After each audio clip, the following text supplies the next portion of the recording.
被老公囚禁过的都知道，不仅要忍受身体上的折磨，还要承受心理上的摧残，甚至连生的孩子也要被拿走送人，只因他想去讨好他的白月光。然而他不知道的是，这个孩子根本不是他的种。而此时的我十分不明白，明明是我老公，怎么会成了苏柔的准新郎呢？还要为他筹办一场盛大的婚礼，我心脏刺痛，脑子里乱哄哄的。苏柔在兴奋中回过神，看到我脸色不好，当即就皱起眉头：“你该不会也是我老公的追求者吧？别异想天开了，就凭你一个小小的设计师，也配觊觎他那样的男人吗？”完全没了刚才的温柔，苏柔的嘴脸慢慢变得刻薄。她拎着包站起来说：“老老实实的给我把婚纱做好，少耍那些歪心眼。我们都在一起3年了。”说完，她拎起包就走了。3年，所以沈南安3年前跟我结完婚，新婚夜让我独守空房，就是因为这个苏柔吗？他既然很爱她，为什么还要跟我结婚呢？原来新婚夜那场无端的争吵，根本不是误会我什么了，只不过是找个借口婚后继续跟苏柔厮混。我深呼吸几下，心脏疼得直抽搐，颤抖着手给沈南安发了一条短信：“今晚回家吗？我有很重要的事要跟你说。”我若不开这个口，估计沈南安和苏柔办了婚礼，我都见不到他的人。然而就算开了口，沈南安也不给我见面的机会。过了2小时后，他冷冰冰的回了2个字：不回。对我所谓很重要的事不闻不问，就把我给打发了。我拨了电话过去，却迅速的被挂断。刚结婚那会儿，我每天都会低着姿态给他发消息，问他什么时候回家。那时他会找各种各样的理由，几个月都不见得回去一次。后来我就死心了，不再追问。现在看来，收到他敷衍的消息，我的心依旧会疼。心根本没有死。我颤抖的手指在屏幕上打了一句话：苏小姐的婚纱很漂亮。不出5秒，沈南安3年来第一次给我打来了电话，他语气森寒，带着几分警告：“你调查我，我没那么闲。”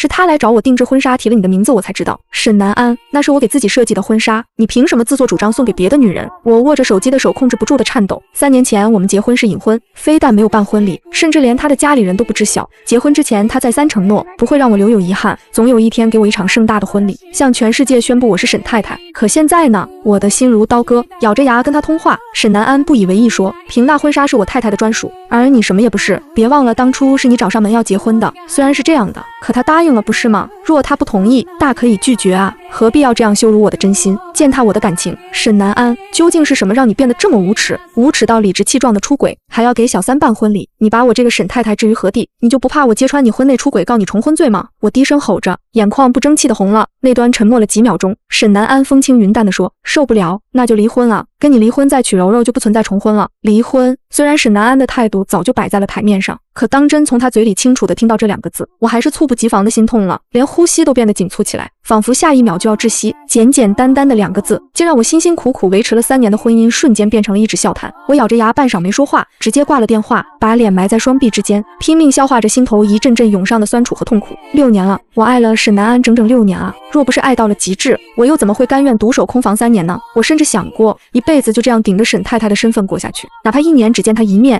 只要看着自己的名字能和她的出现在同一栏，我就已经甘之如饴。可突然要面临离婚，我只觉得天崩地裂，就好像自己每天用心画了一幅美好的图，眼看快完成了，却被人猛地扯了个粉碎。我心里恨极了，却又很不争气的舍不得。要是真如他所愿离了，那我努力了3年所拥有的一切，岂不全是给那个女人铺了路？若是不离，可他冷漠的态度和决绝的话语，就像一把刀插在我心口，我再也没法心安理得的欺骗自己了。连着几天我都没能等来沈南安回家，他甚至连谈都懒得跟我谈，倒是等来了苏柔。田设计师，我的婚纱做好了吗？苏柔迫切地问道。面对他，我连基本的礼貌笑容都挤不出来。苏小姐，定制婚纱至少需要1个月，真的没那么快做好。我原以为他是来催进度的，谁知苏柔松了口气，笑着说：“那就好，我是来告诉你我怀孕了，等到办婚礼的时候，我的肚子可能会大一些，你可别忘了把腰围多留点尺寸，免得穿不下。”你怀孕了？我脑子里仿佛劈过一道惊雷，炸得我体无完肤。那一瞬间，我整个人完全懵了。是啊，你这么惊讶干什么？大着肚子结婚的人多的是呢。苏柔哼了2声，又强调了一遍婚纱腰围要放大，接着说道：“我老公不让我在外久待，特别紧张肚子里的孩子，我就先回去了。以后婚纱的事你电话联系我吧。”这话分明是在说沈南安紧张他，让他少出门。苏柔走了好一阵，我才从那爆炸性的消息里回过神来。我急忙起身和公司的人打了声招呼，就开车直奔沈南安的公司。无论如何，今天我必须和他谈清楚，他到底是什么意思。可还没等我进公司大门，就看见沈南安搂着苏柔走出来，一起上了他的商务车。2人光天化日之下打情骂俏的样子，狠狠刺痛了我的眼睛。我迅速下车想冲上去对峙，却没想到刚关上车门，就被一辆追尾的出租车带得在地上连滚了好几圈，直接滚进了车流里。头虽然没被车轮压到，但我的手却被一辆轿车碾了过去，十指连心的剧痛让我顿时脸色惨白，忍不住痛苦的尖叫起来。目光扫过那辆缓缓启动的商务车，我下意识的喃喃道：“南安。”商务车的车窗半开着，沈南安冰冷的眼神从暗处投来，和我对视了几秒。苏柔柔探头出来惊讶地说，那好像是我的婚纱设计师，别看了容易做噩梦的。沈南安转头看他时，目光瞬间柔和下来，让苏柔坐回去，随即吩咐司机开车。他就这样完全不顾我这个结婚3年的妻子，此刻还倒在车流中，一只手已经肿得不成样子。我可是设计师啊，手废了前途就全毁了。这一刻我的心彻底死了，暗淡的目光望着那辆消失在视线里的商务车，自嘲地扯了扯嘴角。出租车司机赶紧跑来挡住车流，确保我安全后，叫了救护车送我去医院。我静静躺在地上，用左手摸索出口袋里的手机，费力的单手操作着屏幕，用尽最后的力气给沈南安发了条消息。语音里是我的虚弱和冷漠。你赢了，沈南安，我们离婚。力气耗尽的我缓缓闭上眼睛，陷入一片黑暗，耳边车水马龙的声音越来越远，渐渐再也听不清了，直到彻底失去意识。我对这世界最后的感知就只剩下身下那滚烫的水泥地，却又冷又硬。再次醒来时，一股刺鼻的消毒水味直往鼻子里钻，我睫毛颤了颤，慢慢睁开眼，白色的天花板反射着灯光，刺得我又缓了好一会儿。你醒啦？旁边正在忙的护士看了我一眼，快打个电话叫你家属过来，你现在这情况身边可不能离人。我试着动了动身子，这才发现右手被纱布裹了一层又一层，肿胀和灼烧感不停地传来，可我却感觉不到那只手的存在。医生，我的手怎么样了？医生叹了口气说，有2根手指的骨头都被压碎了，以后想干重活肯定是不行了，不过正常生活倒是不碍事。我的眼泪一下子就掉了下来，用胳膊肘撑着坐起身，抱着最后一点希望问，我是设计师，天天都要画图的，我以后还能拿笔吗？医生先是有点惊讶，接着就露出了惋惜的表情，我们能保证你吃饭拿筷子不掉就已经很好了，天天握笔画图那是不可能的。所以呢，我刚没了婚姻，现在连工作也要丢了吗？见惯了生死的医生也不会多安慰我，只是很公式化的催我要家属的联系方式。可我唯一的弟弟还在国外读书，爸妈早就去世了，除了沈南安我哪里还有家属？至于沈南安，有他和没他又有什么区别？我没有家属。护士的眼神更加同情了，朋友也行啊，你这情况就算请护工也得有家属或朋友知情才行，不然谁敢负责照顾你？万一出事了我们担不起责任的。最后我还是拨通了沈南安的电话，他要是不过来签字，我连护工都请不了，住院手续和费用也都还没办。电话响了7、8声，都快自动挂断了才被接起来，可却不是沈南安，而是苏柔。你哪位啊？都这么晚了还给我老公打电话干什么？原来沈南安连我的号码都没存，在他那儿我根本就是个陌生号码。听着苏柔一口一个我老公，我的心像被刀割一样，沉默了好几秒才冷冷开口，你老公，你们领证了吗？那边明显愣了一下，没等他反驳，我紧接着说，你告诉沈南安让他来医院一趟，我要见他。原来是你啊。苏柔反应过来后直接笑出了声，我还以为南安的正牌老婆就算不是凤凰，好歹也是只麻雀，没想到是只乌鸦。不好意思啊，你老公正在抽事后烟呢，没空接电话。至于什么是事后烟，你应该懂的吧？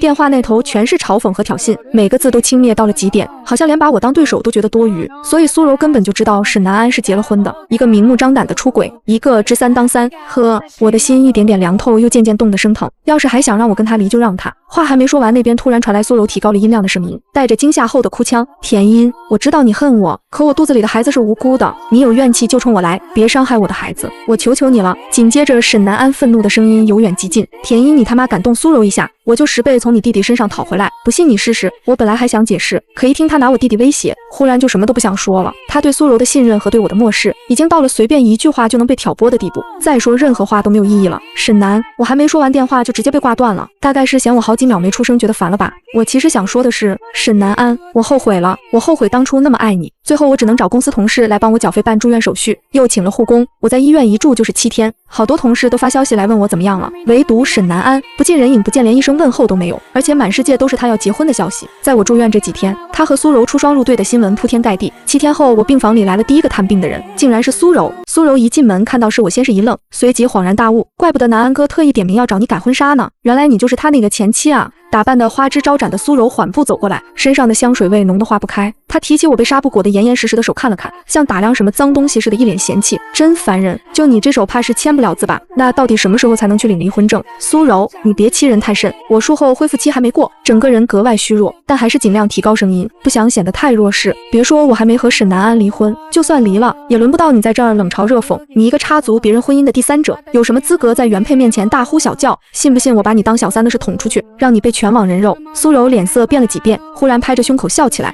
哎呦，吓死我了！你好厉害呀，那你去报啊，看有没有人信你的鬼话。沈家势力那么大，可以说一手遮天，就算我真找记者，他们也不敢乱写，没人信也没关系，我至少能让你跟他领不了证。我要让你这孩子一辈子见不得光，永远顶着私生子的名号。我被他彻底激怒了，脸上是从未有过的冰冷和厉色。苏柔瞳孔一缩，忽然退后2步，正好跌进赶来的沈南安怀里。南安哥，你看他多凶，我就说他之前骂我肯定是不甘心离婚，我刚劝他一句，他不但不肯离，还咒我们的孩子。我还是头一次见有人能这么理直气壮的把黑的说成白的。沈南安猝不及防地闯入视线，那张淬着冰霜的脸上写满了无情。田音，你就非得这么贱吗？要是做不到好聚好散，就别怪我对你不客气。还有你弟弟，我贱，我自嘲的笑出声，强忍着心痛执拗的仰头盯着沈南安，好像只有这样才能透过他愤怒的眼睛看到一点点真实的情绪，可里面只有铁石心肠的冷硬。下一秒他就捏住我的下巴，疼得我脸色发白，那只不能动的手因为惯性猛地撞在床沿上，额头上滚下豆大的冷汗，却远不及他无情的话更让我心碎。我现在去给你办出院，一会儿就去民政局离婚。可是早上医生明明说过，我的身体和手还需要静养，不能出院。他刚才找医生办手续时，医生肯定也告诉他了，但他根本不在乎。他狠狠甩开我，抽了张纸巾擦了擦手，转头柔声对苏柔说：“你不是说去做产检吗？怎么跑到这儿来了？产检排队人太多了，我就想来这儿等你。”苏柔抓着他的手得意地瞥了我一眼：“你去办出院吧，我在这儿等你就好。”沈南安应了一声，又扭头警告我：“我再说最后一次，别玩苦肉计这种幼稚把戏，你是死是活我一点都不关心。丧偶手续办起来更快，还不用分你1分钱财产。”说完他转身就走，头也不回。原来在他眼里，我出车祸也只是为了挽留他演的苦肉计。我瘫倒在病床上，头发凌乱，狼狈不堪，无力反抗的羞愤让我情绪翻涌，却又不得不接受现实。既然反抗不了，不如就让暴风雨来得更猛烈些吧。在想什么呢？苏柔走过来，弯腰打量我，是在想怎么报复我，还是想怎么死咬着南安不放，继续当你的沈太太？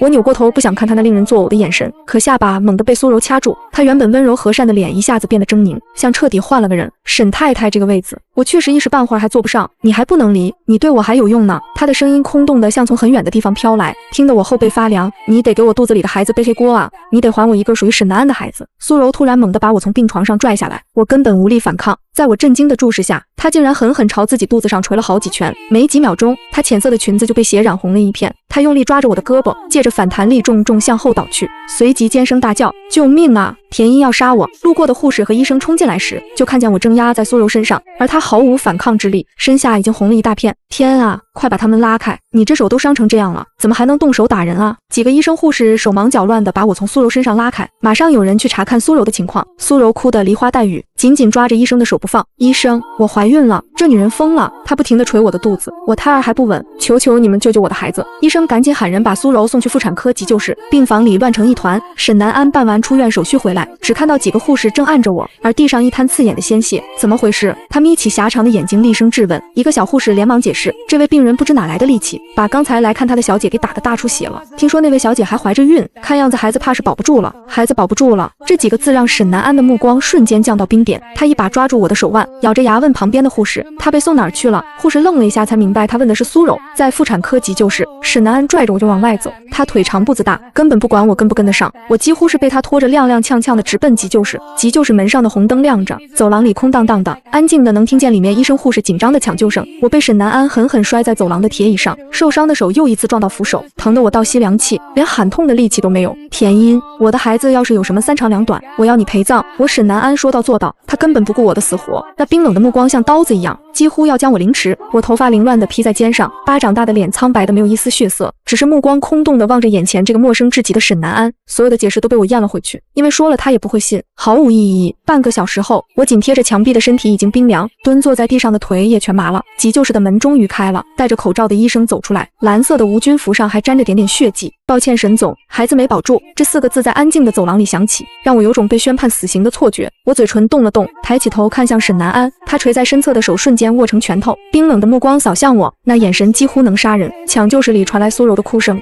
南安哥，我要见南安哥，我们先安排病人去 VIP 病房，沈总有什么话去病房再说吧。医生赶紧安排人送苏柔去病房，沈南安转身就跟了过去，沉沉的眸子里只剩下苏柔哭泣的模样。我并没有被丢下不管，沈南安的2个保镖把我从角落拉起来，送回了原来的病房，然后他们就一直守在门口，像是怕我跑了。我坐在墙角自嘲地扯了扯嘴角，我都这副样子了，还能跑到哪里去？眼前一片灰暗，死气沉沉，就像那个卖火柴的小女孩。唯一能给我带来一丝光亮的是结婚前几天的沈南安，那个曾经对我百依百顺的他。那时他面容金贵，一表人才，无论外貌还是能力都是佼佼者。虽然没办婚礼，但领证的仪式却给得很足。那时的他浪漫又温柔，处处散发着让我无法抗拒的柔情。往日的回忆让蜷缩在角落里的我嘴角扬起一丝微不可察的弧度，直到砰的一声，病房门被人一脚踢开，屋里的灯也瞬间亮起，恍如白昼。我从昏沉中惊醒，看着那个大步走进来的男人，心头猛地一沉。沈南安笔直的双腿就立在我面前，他烦躁地扯了扯领带，脖颈上凸起的青筋透着一股野性，和他手背上清晰的脉络一样，让人无法忽视。他突然弯腰，双手抓住我的肩膀，一把将我从地上提起来，狠狠扔到病床上。你以为打掉了他的孩子，我就不会跟你离婚了吗？我躺在床上，直直望着上方的男人，他挡住了光线，面容变得模糊，却依然有种令人窒息的美感。我轻声开口，他的孩子不是我打掉的。沈南安眉梢一挑，声音里满是讽刺。所以呢，就因为孩子没了跟你无关，我就会回心转意，继续跟你做夫妻。田音，你也太异想天开了。他捏住我的下巴，嘴角勾起一抹嗜血的弧度。不过某种意义上你也没想错，这个婚我确实不打算离了。听到这话，我瞳孔一颤，不离了，因为你的缘故，苏柔以后都不能再怀孕了。我要你生个孩子补偿给她。沈南安的手从我下巴滑下移到胸前，猛地扯开宽大的病号服。我皮肤很白，但此刻因为羞愤胀得通红，连耳根都泛着粉色。原本苍白的脸因他的动作泛起红晕。我咬着牙拼命反抗。你要干什么？沈南安，你疯了？你这跟有什么区别？他的声音在我耳边响起，温热的气息顺着耳根向下蔓延到锁骨，再探入衣内，皮肤被他熨烫着，可传来的声音却冰冷刺骨。只要一天没离婚，你就还是我沈南安的妻子，这不过是你应尽的义务。接下来这1个月，只要我想要你就得给，不管什么时候在哪儿。而且你记清楚了，我碰你不是对你有兴趣，只是要你给苏柔生个孩子，听明白了吗？说完不等我回应，他猛地弯腰在我肩膀上狠狠咬了一口，我疼得面目扭曲，终于忍不住哭出来。沈南安，你个混蛋，我没有伤苏柔，是他陷害我的。我哭着求饶，却只让他停顿了片刻，便又继续下去。2个小时后，我昏死过去，再醒来时已经被换上了干净的病号服，手上的伤也重新包扎好了，除了那股难以言说的痛楚，倒没有别的不适。不，还有那颗被沈南安亲手碾碎的心早已血流成河。我曾多少次满心期待地想着，结婚后不管他喜不喜欢我，至少我们会在一起，他会属于我，却从没想过这个属于竟来的如此粗暴和讽刺。他只是为了让我怀孕好，还给苏柔一个孩子，这理由多么让人心灰意冷啊！病房外那2个保镖一直守着，我想逃也逃不掉，只能被迫留在病房里忍受这一切。之后又过了10天，沈南安没再出现，我稍稍松了口气，以为他那天气头上说的只是胡话，可没想到10天后我被通知可以出院了。2个保镖把我带上车，直接送到一处公寓，而10天不见的沈南安正在那里等着我。他站在窗边抽烟，整个客厅都弥漫着烟味，脚边一地的烟蒂，显然已经在这儿站了很久。你们先出去。他冷声支开手下，随即朝我走来，一边走一边解着衬衫纽扣。我意识到他要做什么，想也不想转身就想跑，却被他一把拦腰抱住。我身材娇小，他高大强壮，单手就把我抱起来，毫不费力地上楼，随手扔进了柔软的大床。房间里窗户开着，夜风徐徐吹进来，却吹不散2人身上的燥热。他额头上渗出一层细汗，在安静的房间里，我的感官被无限放大，鼻尖全是他身上的气息，从最初的抗拒和心痛，到后来竟被他忽然慢下来的节奏带入，不知不觉沉溺其中。我又羞又恼，明明知道他所做的一切都是为了让我怀孕，生个孩子来补偿苏柔，可我还是不争气的无法反抗。那之后他几乎每隔2天就会来一次。1个月过去，我猛然意识到月经已经推迟了10多天，可是我不敢说，怀孕就像一个可怕的诅咒。但一心要我怀孕的沈南安却异常细心，早就注意到了我的变化，所以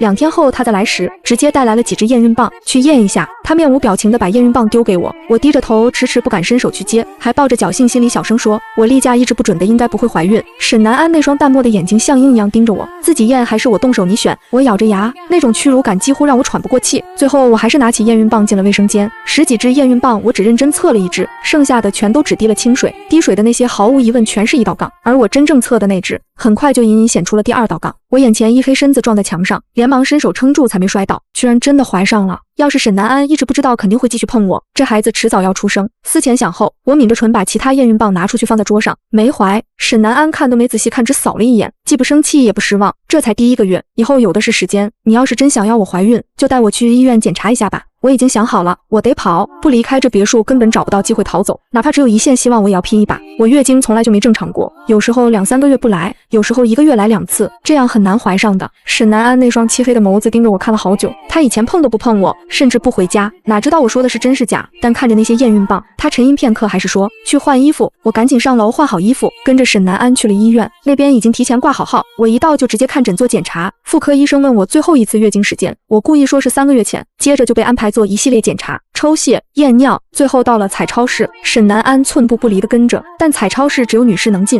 我得喝水，不然做不了彩超。你去帮我买瓶水吧，我多少了解点妇科检查流程。得想办法支开他。沈南安皱起眉，怎么不早说？你跟我一起去。我指了指饮诊瓶，还有几个人就轮到我了，我得等着。过号要重排的，你也没那么多时间耗吧？我低下头又补了一句，你怕什么？这儿都是你的人，我还能跑不成？就算跑，我又能跑到哪儿去？尽管这么说，沈南安还是打电话让手下送来了2瓶水。我坐在候诊椅上喝水，偷偷打量着在外间等着的沈南安。我早就观察过，这间医生办公室有后门可以出去，那是我唯一的机会。听到叫我的号，我进去关上门，转身就朝医生跪了下去。医生，求求你救救我！门外敲门声越来越急，我眼疾手快地夺过医生口袋里的钢笔，摘掉笔帽就抵在自己脖子上。要是我死在这儿，你们的职业生涯也得完蛋。笔尖扎进皮肤，血已经渗了出来。沈南安敲了1分钟没回应，意识到不对，一脚踹开了诊室的门。他扫了一眼空荡荡的病床，以及白色床单上零星的血迹，额角青筋暴起，阴冷地质问：他人呢？我的身体猛地一抖，抱着孩子的手不自觉地用上了力气，怀里的宝宝立刻哇哇大哭起来。哎呀，小宝宝这是怎么了？苏柔眼睛一红，眼泪就掉了下来。她对着沈南安说：南安，是不是因为田英讨厌我才故意这么对宝宝？宝宝太可怜了，把孩子交给苏柔。沈南安的声音冷得像冰，几个月没见他依然高大俊美，只是好像清瘦了一点。我心里刚闪过这个念头，就恨不得给自己一巴掌。他给了我那么多屈辱和难堪，在我生死一线时都能冷眼旁观，我竟然还会担心他。我深吸一口气，轻轻拍着孩子的背，哄着怀里的小家伙慢慢重新睡去，然后我才抬起头，直直看向沈南安的眼睛。你是认真的？真的要带走这个孩子？刚生产完的我虚弱不堪，汗湿的头发粘在脸上，嗓音沙哑，身上那身月子服更让我在那对光鲜亮丽的男女面前显得无比狼狈。可我的眼神里却有着沈南安看不懂的东西，他冷眼扫着我，声音里没有一丝温度。别让我说第2遍，真是冷酷啊！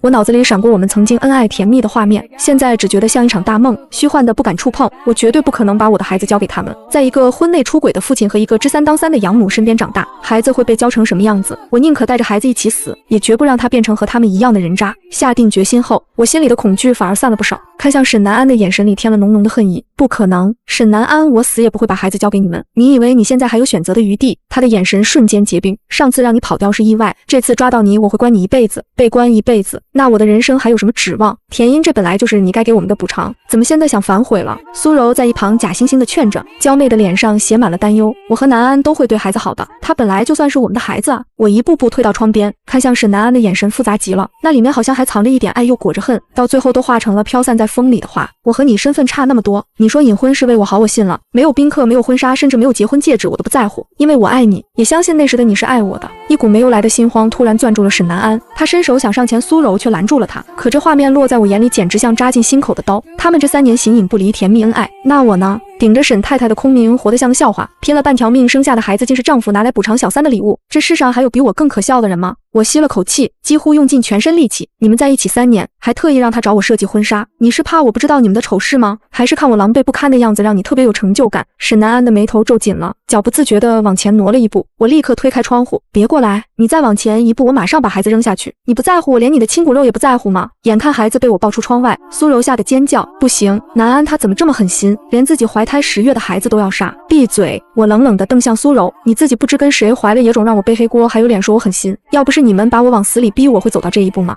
此时的沈南安根本顾不上苏柔在说什么，他死死盯着我微微颤抖的手臂，生怕我稍一脱离孩子就摔下去了。他厉声喝道：田英，别胡闹，如果孩子出事，我绝对饶不了你。那孩子没事，你就会放过我吗？我看着沈南安冷笑一声，做你的妻子我问心无愧，可我对不起自己，因为你不值得。沈南安，我这辈子最后悔的就是嫁给你。说完，我趁所有人都没反应过来，抱着孩子翻身爬上窗台，纵身跳了下去。田英，沈南安失控地扑到窗边，这时他才发现窗口垂着一根绳子，原来我早就准备好了退路，又让他跑了。同样的把戏居然用了2次，沈南安的懊恼瞬间化为怒火，他眯眼望去，却看到了让他目眦欲裂的一幕。我正抱着孩子一瘸一拐地冲向溪边，不要！他大吼一声，我似乎听到了，回头望了他一眼，可距离太远，他看不清我的表情，却清晰地感受到了那股决绝。我转身紧紧抱着孩子，纵身跳入了滚滚河水之中，瞬间被激流吞没。站在他身后的苏柔也被眼前的一切惊得目瞪口呆。他知道带走孩子不会顺利，但万万没想到我竟然会选择带着孩子跳河。不过这样也好，他可没兴趣替别人养孩子，戏还得演下去。他立刻进入状态。南安怎么办？我们的宝宝怎么办？会不会出事？苏柔抱住沈南安的手臂，哭得梨花带雨。他怎么可以这么狠心？真的害死了我们的宝宝。他一切都是计划好的，故意在这里生产，还提前准备了绳子，就是为了害死宝宝，让我们痛苦一辈子。他怎么就这么死了？不，他没死。沈南安却像突然惊醒般，大喊一声，推开苏柔，冲出门外，对着保镖怒吼：“还愣着干什么？全部给我下去找田音！找不到人，你们也别回来了！”怎么会这样？平日里提到我便横眉冷对的沈南安，此刻竟方寸大乱，那张俊美的脸上写满了慌张，平日的冷静泰然无存。苏柔暗暗握紧了拳头，果然她心里始终有那个贱女人。不过那又如何？她刚生产完，身体极度虚弱，眼下正值雨季，河水湍急汹涌，她怎么可能还有生路？恐怕早就被冲得尸骨无存了。苏柔眼中闪过一丝得意，但走到沈南安面前时，依旧是一副忧心忡忡的模样。南安，我们快下去看看，说不定还能找到宝宝。这句话似乎点醒了沈南安，他急步向外冲去，苏柔也赶紧跟上。他故意落在后面，气定神闲地发了一条信息：无论大小，格杀勿论。等苏柔匆匆赶到河边，竟看到那个向来高高在上的沈南安穿着昂贵的西装，直接跳进了冰冷的河水里。他愣了一下，手不自觉地握紧，但很快他就跑到岸边，带着哭腔喊道：“南安，你快上来，我已经失去宝宝了，如果再失去你，我该怎么办？你千万不能有事啊！”可沈南安根本听不见苏柔的喊声，他一次又一次潜入冰冷浑浊的水中寻找，直到体力耗尽，昏倒在河里。沈南安再次醒来时，眼前是一片惨白的世界，消毒水的气味刺激着他的神经，让他意识到自己在医院。可他怎么会在这里？南安，你醒了！苏柔的哭声让他缓缓转过头，他一边擦眼泪，一边挤出笑容。幸好你没事，不然我怎么办？我知道失去宝宝你很难过，我也一样。可你也不能因此就不顾自己的死活啊！失去宝宝，田音，他挣扎着想坐起来，苏柔连忙扶住他：“你别乱动，你在冷水里泡了太久，高烧3天，差点吓死我。医生说你必须好好休息。”田音呢？他嘶哑地问。苏柔脸上的表情一僵，心头涌起一股怒气。明明是他不眠不休地照顾他，他怎么一睁眼还是想着那个贱人？但想到我和孩子早已葬身河底，他的心情又平复下来。一个死人还拿什么和他争沈太太的位置？他坐定了，调整好情绪，他轻轻叹了口气：“3天了，南安，他们已经没有生还的可能了。”你胡说！高烧刚退，身体虚弱的沈南安猛地推开苏柔，气喘吁吁地瞪着他：“不可能，他绝对不会死。”他顾不上换下病号服，掀开被子就要下床。我要去找他，他一定还活着。面对几乎失去理智的沈南安，苏柔吓了一跳，但想到沈太太身份带来的无尽好处，他强迫自己冷静，再次上前扶住他：“南安，你清醒一点，我和你一样悲痛，但我已经派人找了3天3夜了。如果他还活着，怎么可能一点踪迹都找不到？已经过去那么久了吗？”沈南安颓然瘫坐在地，此刻的他再也无力维持平日里的风度和仪态。南安，苏柔伸手想扶他，却被他狠狠甩开。现在田音已经不在了，你没必要再演戏。演戏？苏柔愣住了，眼泪再次滑落。南安，你在胡说什么？我是爱你的，怎么会是演戏？我知道你受了太大打击，你说什么我都不会怪你。从头到尾，我和你只是逢场作戏罢了。逢场作戏4个字，似乎深深刺痛了苏柔，让她的眼泪如断了线的珠子一般啪嗒啪嗒的落了下来。南安，你怎么可以这样对我？这3年你对我怎么样，我比任何人都清楚。我不会因为你伤心之下说的气话就离开你的。你不走，我就只能让人赶你出去。沈南安似乎突然冷静下来，他起身找到手机，拨通了自己秘书的电话，立即调查田音的人际关系，尤其是他的弟弟必须找到。另外安排人将苏柔带走。5分钟，苏柔就在沈南安的面前消失了，可田音却依然是杳无音讯。不仅如此，田音的弟弟田乐也查不到任何的蛛丝马迹，好像他们姐弟俩就这么彻底从世界上消失了。但沈南安却从中嗅到了异样，田音突然出事是意外，怎么会那么凑巧？田乐也不见了，何况沈氏花费了那么大的力气，就算生不能见人，死也能见尸，可是就是什么都没有，好似他们从来没有出现过人间蒸发了一般。只能说所有的一切都是早有预谋。沈南安看着摆在面前的绳子，俊美的脸上阴沉的好似能滴出水一般，他还是小看田音了。为了摆脱他，竟然在生产时还不忘算计。但是他堂堂沈氏总裁怎么会输给一对没有任何后台的姐弟？他一定会找到他们。2年的时间里，沈南安投入了无数的精力和财力寻找田音的下落，从出入境记录到各大机场和高铁的记录，至于铺天盖地的寻人启事更是不曾减少，还有各种私人搜查队全国各地的查找，可是没有，就是没有。偶尔传来一点消息，哪怕都是捕风捉影，他也会毫不犹豫地赶过去，结果就是一次次的失望。直到今天，他接到了秘书的电话：“沈总，有个人看上去很像夫人，他在哪里？”几乎每一次接到这样的消息都是一次打击，可是沈南安还是无法压制即将找到他的期待。但是那个人已经结婚了，应该不会是夫人吧？结婚了。这一刻，沈南安感觉有什么炸开了自己的脑子，疼痛感让他内心漫上一种绝望，但是也只是一瞬，他就沉声开口：“他在哪里？立即安排，我要见他。”觥筹交错的晚宴，衣袂飘香的大厅，到处都是欢声笑语，眉头紧皱的沈南安却觉得自己格格不入。由于生意的原因，他必须参加各种类型的晚宴。和田音恋爱的那段时间，他每次晚宴之后都会抱着他表达晚宴的无聊和无趣，那时候是他不论多晚都会等他回家，还会给他熬各种补身体的汤。可现在无论他几点回去，家里都是冷冰冰的，没有灯光，没有暖粥，更没有那个人的身影。所有的一切早在1年前的河流之中消散了。他端着酒杯敷衍地应付过来打招呼的众人，直到一抹纤瘦却身材姣好的女人出现现在他眼前，那是田音，但是又不太像。此时的女孩从头发丝都透着自信骄傲，尤其是那双灿烂的明眸，好似能看透世界一切的黑暗。沈南安轻轻呢喃着女孩的名字，不受控地向女孩走了过去。只是在他过去之前，一个高大的男人走到了女孩身边，很是亲昵地揽住她的腰身。这一幕深深地刺激到了沈南安，本来还有点缓慢的步子加快。田音，他的声音引起了他们的注意，同时向沈南安方向看了过去。而沈南安也看清楚了那男人的样貌，即使他再不愿意，也不能否认这个男人的俊美，和田音站在一起很是般配。心头的妒火让他冷声开口：“你这是做什么？别忘了我们还有结婚证。”田音看到他也是微微一愣，但是很快他就笑着开口了：“怎么会忘？但是沈总是不是忘了你已经再婚了？”说着，田音用下巴指了一个方向：“苏小姐痴痴地看着呢，你不能对两任妻子都是渣男吧？”真的是他，真的是田音。此时沈南安的脑子里只有这个想法，哪里还顾得上苏柔，更别说渣男这种称号了。他上前就要拉着田音的手离开，可是他还没有拉住就被人阻止了。沈总，你这样有点太不礼貌了吧？男人的脸上带着笑容，只是眼神里透着明显的冷意。2年很长，可以发生很多事情，比如分居2年就可以判处离婚了。2个身高相当的男人彼此冷冷地看着对方，只是田音身边的男人唇角勾着胜利者才有的笑弧。沈总真的是贵人多忘事，你当年和苏柔可差点举办了盛大的婚礼，所以你是直接把自己因为重婚罪送进去吗？那我们是求之不得。不急不缓的语调却带着浓重的威胁意味。只要沈南安胆敢不和田音办手续，那么关于沈南安犯了重婚罪的罪证就会被发得铺天盖地，纵然沈家再强也不可能左右司法。沈南安没有理会眼前的男人，他看向了田音，依然是一贯的命令口吻：“我要和你谈一谈。”沈总，我不是你的下属。田音拨弄了一下落在颊边的长发，浑身上下散发着成熟女人特有的致命诱惑，红唇含笑，一双眼眸偏偏又冷的摄人。沈南安知道现在强行带走田音对他没有什么好处，他深吸一口气：“我想和你谈一谈，你也不想我们的事情一直悬着吧？”“确实，不过我没时间，今天的晚宴是为我安排的，如果沈总不着急，就坐在一边等等吧。”扔下这句话，田音就不再理会沈南安，拉着身边的男人走了。沈南安本来想冲上去，却被苏柔阻拦了。“南安，你难道还没有看出来吗？她最开始嫁给你是处心积虑，后来发现从你这里得不到好处，她就假死和别人在一起了。还有我这2年怎么对你的，你不知道吗？”苏柔可怜兮兮地看着他，让他的心情变得很是复杂。最初找上苏柔是因为他需要一个人帮他在田音面前演一场戏，谁知道戏演完了，演员却不肯落幕了。他一杯杯酒下肚，根本没有理会苏柔的劝阻。好不容易等到宴会结束，他喝的也有点多了，脚步踉跄地向着田音走了过去。田音他回头看向他，眼神里透出明显的惊讶。他以为他是因为他喝了太多酒，心里甚至有了几分窃喜，他一定要让他少喝点酒。可是他一句话就让他明白现实多残忍。你怎么还在？你要是不过来，我都要把你忘记了。我轻描淡写的一句话就直接让沈南安紧绷的神经随时处于断裂的边缘了。偏偏此时，方才和我一直浓情蜜意的男人走到了我身边，很自然地搂住我的肩膀。时间不早了，今天你也累了，我们回去吧。我点了点头，压根没有理会沈南安的意思，真的是转身就跟着走了。而沈南安一向自诩的理性大脑在这一刻简直碎的没有一块是完整的，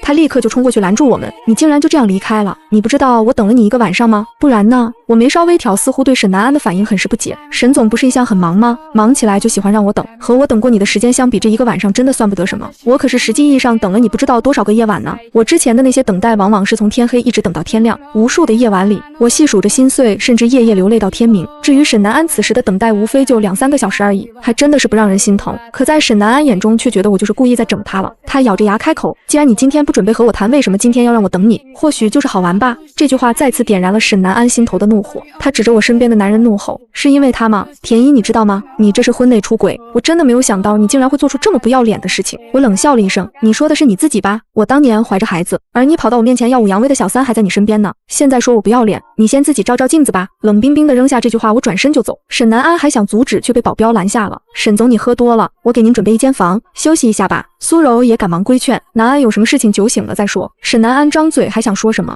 眼前一片迷糊，直接就晕了过去。等沈南安再度醒来时，他躺在熟悉的床上，微微透光的窗帘告诉他天已经亮了，手边还有一只柔软的小手。是田音吗？他猛地转头看过去，由于力道太大，惊醒了趴在床边的苏柔。他迷迷糊糊睁开眼，看到沈南安之后，眼神里满是惊喜。“南安，你醒了。”相较于他的惊喜，沈南安的眼眸里却满满都是失落。他随意应了一声：“你出去吧，不要随便进来。”苏柔面上的表情变得僵硬，却还是强颜欢笑：“只是昨天看你喝多了，我担心你才进来照顾你，你起来洗漱吧，我去给你做早饭。”他黯然神伤的离开，还不忘贴心的关上了卧室房门。只是房门一关，他面上的神色就变得无比的阴狠。自从我出事之后，他就天天陪在沈南安身边。他从最初的抗拒慢慢变得接受，甚至在外界看来，他几乎已经是沈夫人了。平日里受到的吹捧和他时不时赠予的钱财，让他觉得不能进到属于他和我的主卧室也算不得什么。何况随着时间的推移，他坚信他一定会忘了我。想不到我竟然回来了。苏柔的心里很是恼怒，他发誓一定不能让我重新回到沈南安身边。沈南安一个人坐在卧室里，回忆着关于我的点点滴滴，到最后只化成了一声叹息。他拿起手机，就看到秘书已经将我现在的相关消息传了过来。现在的我是一名极为出色的婚纱设计师，只是我的要求很奇怪，一年只做3套婚纱，想定制必须提前，否则再多的钱我也不会接。除此之外，我隶属的公司是新兴的黑马企业，近几年在全国各地崭露头角，不断做大，并且有成为行业龙头的趋势。有了这样的公司做倚靠，所以才敢对他的态度有如此大的变化吗？甚至曾经对他的恐惧也看不到了。当沈南安看到手机上我和昨天的那个男人的合照时，眼神泛红，嫉妒几乎将他吞没。可是当他看到那个男人的身份时，眼睛不自觉地睁大。怎么会这样？那个男人怎么会是？而我在出席宴会前就想到肯定会见到沈南安，毕竟这2年沈南安可花费了不少力气找我。我偶尔也会想，他是不是心里还有我，所以才会花费那么多心思。可是当我看到苏柔依然陪在沈南安身边时，就知道是自己自作多情了。一个人如果真的爱过另一个人，怎么会允许伤害过自己爱人的人继续留在身边呢？我低头吻了吻早已睡着的孩子的脸颊，方才满心的恨意又不自觉地变得柔软起来，轻手轻脚地离开房间，就看到了站在门对面的男人，眉梢微微挑高。怎么还不去睡觉？我猜你今天应该有很多话想说。确实，曾经爱过的人怎么可能说忘就忘得掉？2年的时间确实可以改变很多事情，让我对他的爱恨都变得很是模糊。但是当他出现在面前时，死去的记忆似乎都开始攻击我，那些我以为早已忘记的事情在脑海里一遍遍地闪现，有我们曾经的山盟海誓、花前月下，也有他残忍的伤害，更有他一次次的视而不见。都说对一个人的无视是对曾经感情的真正遗忘，现在的我做到了吗？我微微抿了抿唇，笑了笑。陪我喝几杯吧。晚风吹拂过露台，我鬓边的发丝被微风吹拂，让姣好的面容无所隐藏。我纤白的手指摇晃着酒杯，红色的液体在暗夜的衬托下沾染在我的唇上，让我像极了女妖，似乎随便点点手指就能让周围一切覆灭。心疼了，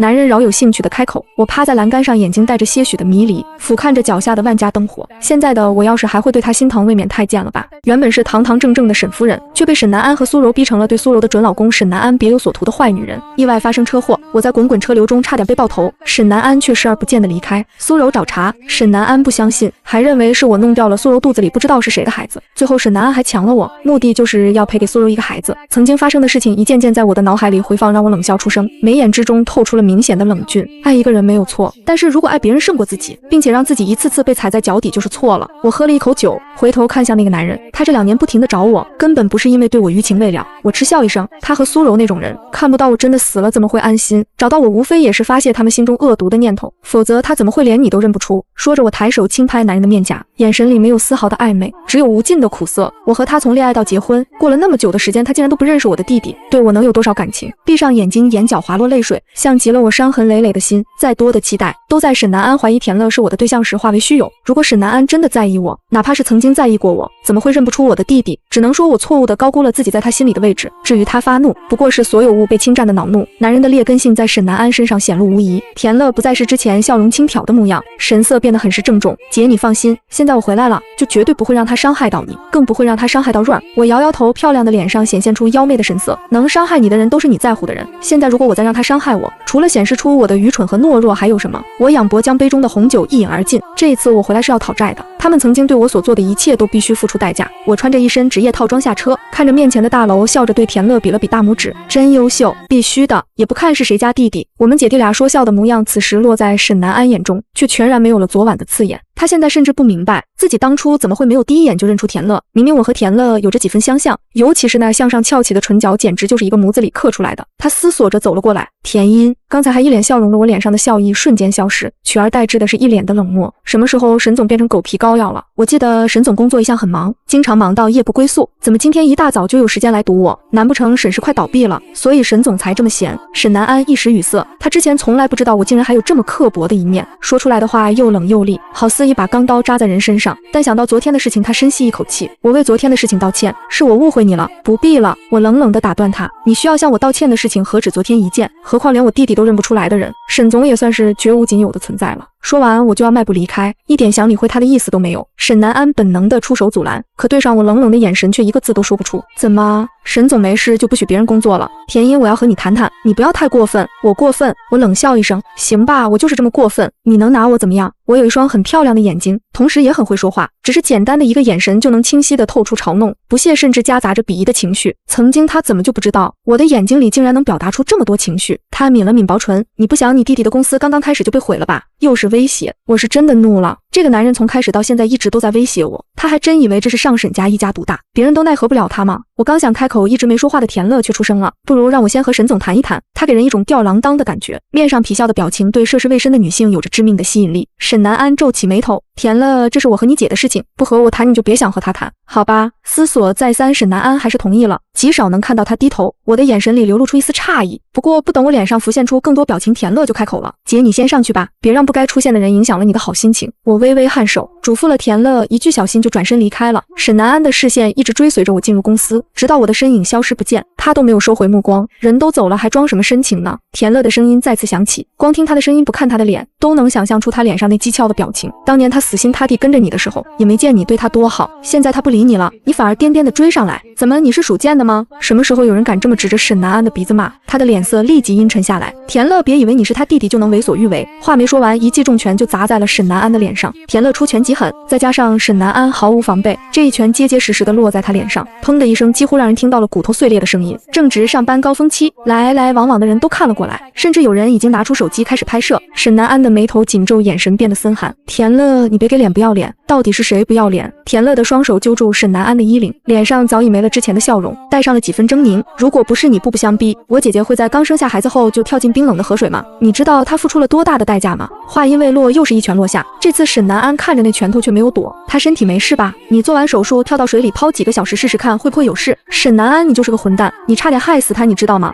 当我找到他时，他几乎已经没有呼吸了。现在你还想做什么？田乐每说一句话，就有一拳落在沈南安脸上，离他远点！我警告你，如果你不和他办离婚手续，我保证沈家再无安宁之日。他看着沈南安几乎变形的俊脸，心情似乎好了不少。他拍拍手就准备转身离开，没想到沈南安突然抓住他，你还没有和我谈？这下轮到田乐惊讶了，挨了一顿揍还想谈？你不会是失去之后才发现我姐是你的真爱吧？别做梦了，你们不可能了。没有，我没有想和他在一起。你说什么？田乐本来平静的表情再次变得阴寒。既然你不想和他在一起了，那就别纠缠他，别以为他还会爱你，永远不可能了。此时的田乐是真的怒了，以男人的视角看过去，他觉得沈南安对我还是有感情的。但沈南安做了那么多伤害我的事情，田乐自然不可能帮他传话，更不会对我提出什么规劝。可他万万没想到，沈南安竟然根本没想过要和我在一起。那他这样纠缠我到底图什么？难道是想看着我再次陷入感情的泥潭，而他自己却站在岸上连鞋底都不湿吗？想都别想，我弟弟是绝对不会允许那样的事情发生的。沈南安看着他道，谈过之后你就明白了。带着几分好奇和担忧，田乐还是决定和沈南安谈一谈，毕竟知己知彼才能百战百胜。搞清楚沈南安还揪着我不放的原因，对田乐来说确实很重要。只是他们一个一脸戒备，一个鼻青脸肿，一起走进咖啡厅时还是吓到了不少人，连服务生递饮料单时手都在发抖，生怕他们随时会打起来伤及无辜。所以上了饮料后，服务生飞快躲到角落，却还是偷偷注意着他们，显然是想一有异动就第一时间报警。田乐扫了眼不远处的服务生，似笑非笑地看向沈南安，我还是头一次被人这么盯着，说吧，你到底想谈什么？沈南安沉吟了一下才缓缓开口，他当时跳河不是提前和你设计好的吗？他刚开口，田乐脸色就变了，你可以让刚给你生完孩子的女人跳进冰河，我却不会那么作践我姐姐。如果我早知道你会那样做，就算杀了你也不会让你碰她一指头。那当时到底怎么回事？这2年沈南安一直认为所有事情都是我早就设计好的，所谓跳河不过是个假动作。田乐当时早已在那里接应我了，所以沈南安花了那么多时间都没找到我的任何踪迹。田乐冷笑，你凭什么让我回答你的问题？因为你想知道我为什么还要找他。不可否认，沈南安这样的商业奇才在谈判桌上确实有着无往不利的能力，相比之下田乐就显得有点嫩了。他深吸一口气，冷冷说道，前几年我一直忙着学业和事业，和他联系很少，直到联系不上他我才发现出事了，于是匆匆回国。说着田乐冷笑一声，大概连老天都看不惯你，即使你铺天盖地找他，可还是被我抢先一步找到，否则他不知道还要在你手里受多少折磨。他在冷水里泡太久，体温过低，九死一生才活过来，所以现在的他是重生了一次，不可能再对你有任何感情。这样也好。沈南安如释重负的表情瞬间激怒了田乐，但他还没发作，沈南安就继续问道，那孩子呢？孩子死了？你说什么？对上沈南安吃惊的眼神，田乐翻了个白眼，那么冰的河水，你觉得刚出生的小婴儿能活下来？其实后来想想，很庆幸孩子刚出生不久，还没完全忘记水中的生存本能，要是再大一点就不可能活下来了。只是我不想让沈南安知道孩子的情况，田乐自然也不会说，何况现在让沈南安知道可能会让离婚生出变数，不如不提。沈南安低着头，完全沉浸在失去孩子的痛苦中。田乐看着他痛苦的神色，却没有丝毫同情。我不是来看你忏悔的，再说一个孩子而已，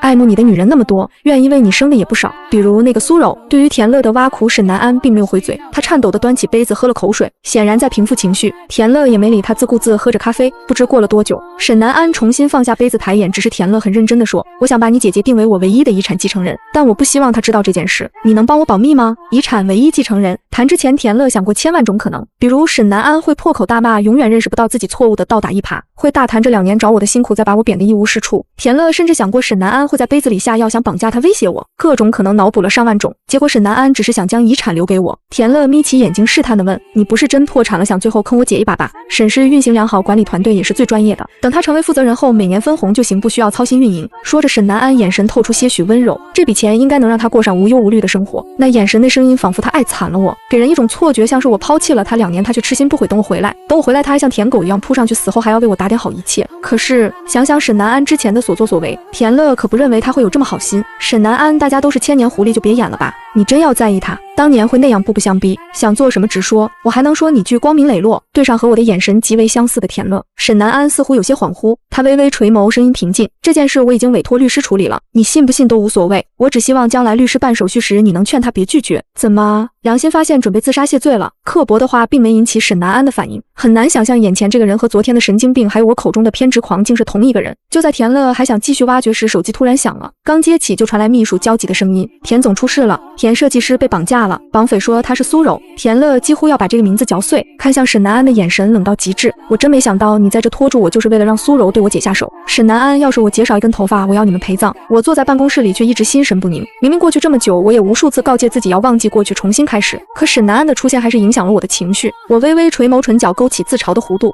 然后起身想去茶水间透透气，接了杯水站在窗边想安静待会儿，突然耳边响起尖锐又愤恨的声音：“你都走了，为什么还要回来？”我惊讶回头发现苏柔不知何时站在身后，刚想开口，她已用一块布捂住我的嘴，一股怪味冲入鼻腔，接着我就失去知觉。苏柔抚摸我的脸颊，低声冷笑：“这次不会再让你有机会逃了。”她对身后的唐宁示意带走她。唐宁背起我，正要和苏柔离开，却被进来的秘书撞见。秘书惊慌大喊：“你们干什么？”苏柔慌了大叫：“是田英要抢我男人，我要讨个公道。”唐宁瞥了眼苏柔，拉着她冲进电梯，直达地下停车场驾车逃离。等我再次醒来时，发现自己躺在冰冷的地上，手脚发麻，脑袋混沌。那一瞬，我以为回到了2年前，或者从未逃开沈南安。所有一切只是我的臆想，其实我仍在他的掌控中。直到一只脚踩上我的肩膀，疼得我呻吟出声。知道疼？那你知道我的心有多疼吗？我皱眉，缓缓抬头，看到一张癫狂的脸。苏柔，还认得我就好。你到地下报仇还能找对人，不过你凭什么找我报仇？明明是你让我当不成沈夫人。既然你当年跳河了，为什么不去死？为什么要回来？面对歇斯底里的苏柔，我却迅速冷静下来。我环顾四周，发现这是间公寓，除了我和苏柔，还有个猥琐男人坐在旁边，看我的眼神让我很不自在，这让我极不舒服。但我竭力掩饰情绪，沉声问：“苏柔，你想干什么？”“干什么？当然是让你死，让你完成2年前没完成的事。你以为我还是当年的田英吗？现在动我就等着被撕碎吧。”回应我的是苏柔的狂笑：“你觉得我还会怕？这2年我以为你死了，只要我守着沈南安，他就会忘了你，全心全意对我好。结果呢？”他把文件夹摔在我脸上，疯狂大叫：“结果他立了遗嘱，死后所有资产都给你，包括沈氏。凭什么？这2年是我在照顾他，凭什么他满脑子还是你？凭什么把资产都留给你？那是我的，独属于我一个人的，我不许任何人分享。所以田英，你去死吧！”此时的苏柔完全是一种疯癫状态，大喊大叫地表达着她的痛苦和对我的痛恨。可所有的一切落在我耳中全成了虚无，最后只剩下遗嘱2个字。你说什么？他立了遗嘱？我的声音里带着自己都没察觉的颤抖。苏柔猛地掐住我的脖子，是不是特别高兴？他竟然要把所有资产都给你，但我不会同意的，我绝对不会给你。为什么？什么为什么？他为什么要给我？我是真的不明白。如果是5年前，在我们结婚前，有人告诉我沈南安立了遗嘱，将我定为唯一继承人，我一点都不会奇怪，只觉得那是他对我的爱。但是现在，3年婚姻里他的无情，还有最后让苏柔在我心上捅的一刀刀，都让我觉得沈南安不可能做出这种事。苏柔的眼睛几乎变成赤红色，你不明白，我也很奇怪。直到我发现了他的诊断书。什么诊断书？没等我继续问下去，旁边的唐宁等不及了。苏柔，你一点都不担心沈南安找过来吗？等他们到了，什么都完了，你的报复就没机会了。这句话提醒了苏柔，她拿起刀对着我的脸比划起来。你不是长得好看吗？我就毁了你的脸，看你怎么勾引男人。就在她举刀要动手时，门被一脚踹开，沈南安和田乐带着保镖冲了进来。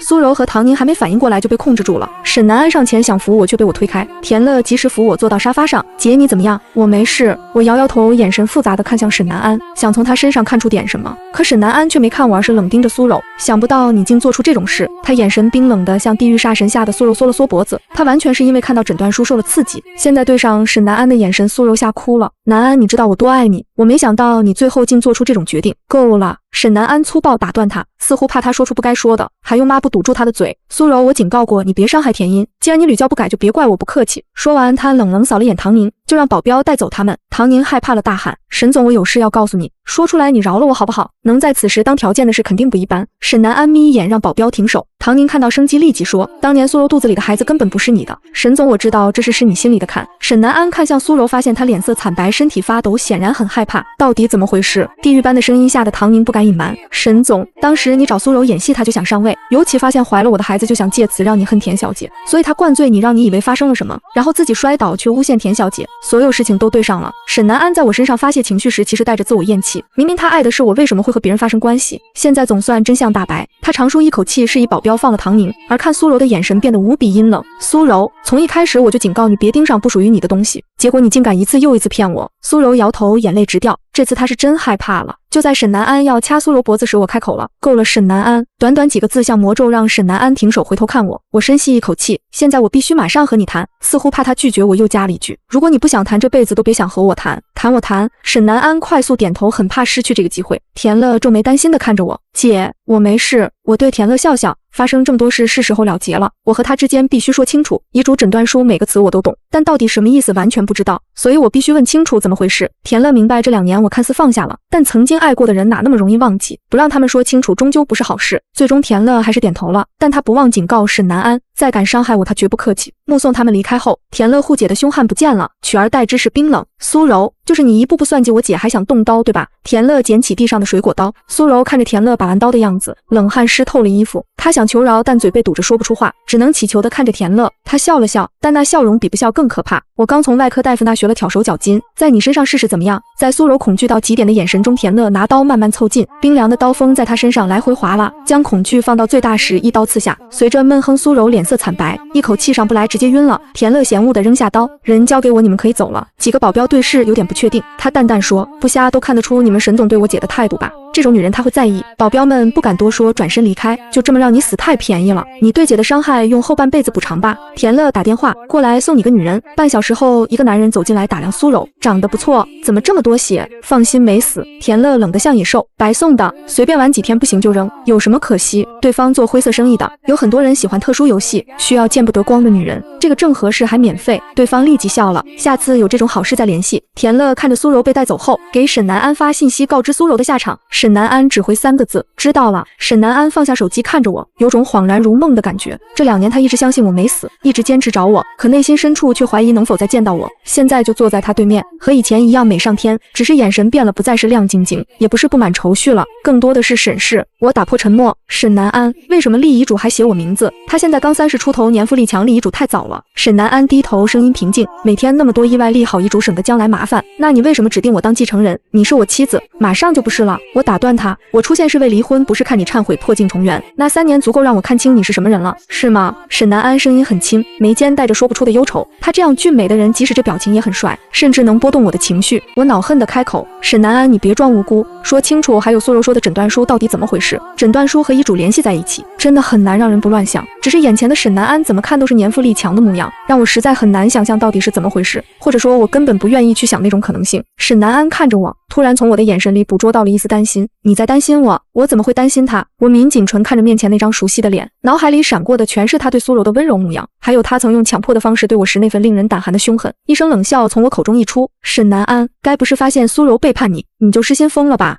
你对我做的那些事你可以忘，我可忘不了。现在还想我关心你？做梦！那你何必在乎我的诊断书是什么样？真他妈有道理！我忍不住想爆粗口，深吸一口气，我压下翻涌的情绪，闭上眼睛重新看向他时，我已经恢复了见面以来的冷漠和平淡。所以无论是遗嘱还是诊断书，你都不准备告诉我，对吗？沈南安保持沉默，意思很明显。很好，我不怒反笑。那你要和我说什么？说你找苏柔做戏，还是在新婚之夜故意找茬和我吵架，然后夜不归宿？谁能想到甜蜜恋爱修成正果时，我们却在新婚当夜大吵一架后，开始了那名存实亡的婚姻。沈南安看着我，轻轻说了声对不起。对不起有用吗？对不起能让我受伤的手恢复如初，还是让我受的苦一笔勾销？沈南安，天下哪有这么便宜的事？我猛地站起身，看他的眼神满是怒火。我曾经以为一切随着我重生都要重新开始，可见到他时情绪还是被影响，根本无法平静。凭什么伤害我的人轻描淡写说句对不起，我就要原谅？这世上哪有这种好事？田英，我知道之前做了很多对不起你的事，但是没有但是。既然我想问的你都不肯说，那我们也没什么可说的了，就到此为止吧。说这话时，我一直盯着他的眼睛等他开口，可他就那么沉默着，什么都没说。僵持了几分钟，我转身大步向门口走去。但天知道，直到此刻，我都在等沈南安喊住我。结果呢，就像曾经无数次等他回家一样，都是我一厢情愿。眼泪涌出来，曾经的委屈一幕幕浮现，我在心里大骂自己窝囊，为什么还要受他影响？我该骄傲的走过，纵然他死在我面前也能眼皮都不抬。可他只是安静坐在对面，就扰乱我心绪，让情绪起伏不定。站在风里，我觉得自己卑微又可笑。正当我想打车时，刚走出的咖啡厅突然响起惊慌的声音。我回头看到一个服务生冲到我面前：“小姐，刚才和你在一起的那位先生晕过去了。”晕过去算什么大事？我不知晕过多少次，每次都是因为沈南安，最后不都睁眼了？每次我都祈祷别再看到太阳，可希望都落空了。一次次睁眼，一次次感受他的伤害。现在他晕了算什么？无非是老天看不下要帮我报复他。明明满心这么想，我却感受到身体颤抖，大脑一片空白，不记得怎么到的医院，怎么办的住院手续。等反应过来时，我已呆呆站在手术室门口，却仍不确定发生了什么。是你送沈总来的？医生走向我，紧皱的眉头和严肃表情让我有不祥预感。我暗中掐自己一把，努力平静开口：“是他有什么问题？你是他什么人？”医生不答反问，我抿唇没回答。虽然我是他的合法妻子，可当年的屈辱让我不想承认。医生继续说：“他情况很特殊，必须亲属到场，你联系他家人来看他。晚了怕来不及了。”什么叫晚了来不及了？我蓦地睁大眼睛拦住医生，眼看旁边医生护士要冲过来，我赶忙开口：“我是他妻子，有事可以和我说。”妻子？医生不信。我从包里拿出结婚证，第一次展现在外人面前。医生看了一眼，叹气：“沈夫人，不是我怀疑你，而是沈总情况太糟。6年前他检查就发现脑瘤，当时我劝他住院治疗，他不肯，一直拖，能拖到现在是奇迹。但现在肿瘤快速扩张，他怕是撑不下去了。肿瘤6年，3年有名无实的婚姻，外加1年怀孕，黑2年逃离，就是他患病的所有时间。他找苏柔演戏是因知道自己时日无多，故意吵架是想让我死心，不为他的死难过，所以他立遗嘱继承人是我，所有一切都因他心里有我，一切的一切都让我无法接受。眼泪不断涌出，我觉得心都要碎了。我第一时间打给沈南安秘书，让秘书类处理医院事宜，然后我离开医院去了曾经属于我们的家。最初我们在这里甜蜜同居，可一切在新婚之夜打破，幸福生活因吵架碎裂。我单独住了3年，写尽了心酸，诉说无奈。后面3年换他一个人守在这里吗？我冲进书房，在抽屉最下面找到一本黑色笔记本，那是沈南安的笔记本，也是最能了解他心思的存在。无论最煎熬的3年还是逃离的3年，我都没想到这笔记本。现在我突然想看看他到底怎么想的。打开笔记本第1页就看到我的名字，给我最心爱的茵茵，是最心爱的。我看着那几个字觉得很讽刺，但手却不自觉触摸他的笔触。翻开笔记本，里面记载的是我们最甜蜜的时光，可我却深刻体会到快乐时回忆痛苦可一笑而过，痛苦时回忆幸福却是煎熬。不想回忆相爱时光，我快速翻看，看到了他确诊记录，脑瘤活下来的希望渺茫。看着茵茵，我的心好痛。我们还能在一起吗？我还是决定不告诉茵茵，让她恨我离开我。不这样做，那傻丫头怕一辈子陷在痛苦回忆中吧。看着他摔倒在车流中，我觉得心都要碎了。可不这样，他怎会相信我不爱他了？他的手受伤了以后不能做设计了，好难过。不过我的产业足以让他幸福度过一生，不做设计也没影响吧。心里满是酸涩，还是盼着能和茵茵有个我们的孩子。明知这想法太自私，可我真的不想就这么毫无痕迹的从他生命里消失。茵茵能不能原谅我的这份自私？我只是想让茵茵恨我，没想到他会那么怕我。为了离开我，他竟跳河了。为什么？为什么？他不可能死的。我要找到他，一定要找到他。当沈南安的心情一点点展现眼前时，我觉得我的世界都要崩塌了。他爱我始终如一。沈南安睁开眼睛时，发现自己又躺在医院里了。他都记不清这是第多少次清醒过来时人在医院，只是这次和上次的间隔时间越来越短了。想必他很快就要一直待在医院里，再也出不去了吧。不过他已经找到了我，确定我过得很好，心里应该很安慰，也没什么好担忧的了。唯一的遗憾大概就是他以为自己亲手害死了自己的孩子，不知道死后在奈何桥上能不能遇到那个孩子，让他好好忏悔。醒了，我低哑的声音响起，让他有种在做梦的感觉。他猛地转头看过来，发现我坐在旁边，我的脸色有点苍白，眼里布满红血丝，似乎很久没睡了，整个人看起来甚至憔悴了几分。茵茵，别这么喊我。我的声音有气无力却很坚定。沈南安，别以为你死了我们之间就扯平了，我和你之间不可能就这么一了百了。你欠我的不是一个沈氏就能赔清的。一向在谈判桌上无往不利的沈南安，此时却结巴的说不出话。我的视线落在他身上，怎么不说话了？是知道心里有亏，还是和我无话可说？无话可说几个字显然刺激到他了，他立即开口，我不是这样想的。那你是怎么想的？得了病不治，却在我面前一直演戏，怎么你是觉得有了能骗过我的演技，就能拿奥斯卡小金人了？你都知道了。他的声音干涩，他垂下眼轻轻叹气。